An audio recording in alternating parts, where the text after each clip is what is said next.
মুছলমান মানুহবিলাকক বদনাম কৰিব লাগে? অসমতো কোনে আপত্তি কৰা নাই এতিয়ালৈকে, এনে কিয় বদনাম কৰি থাকিব লাগে? আজিকালি দিনত কোনে 3টা বিয়া কৰাব বিচাৰে? আজিকালি কোনো মুছলমান মানুহে এটাৰ ওপৰত বিয়া নকৰাই, হয় নহয়? গতিকে এইবিলাক দাবী উত্থাপন কৰিলে মানুহৰ মনত সন্দেহে হয় যে ক'ৰবাত 2-3টা হৈ আছে নেকি।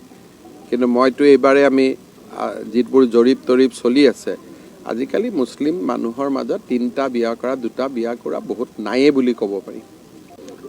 এনে কিয় মুছলমান মানুহবিলাকক বদনাম কৰিব লাগে? অসমতো কোনে আপত্তি কৰা নাই এতিয়ালৈকে, এনে কিয় বদনাম কৰি থাকিব লাগে?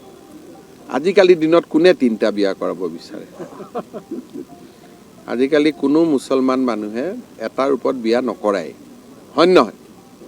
গতিকে এইবিলাক দাবী উত্থাপন কৰিলে মানুহৰ মনত সন্দেহে হয় যে ক'ৰবাত 2-3টা হৈ আছে নেকি।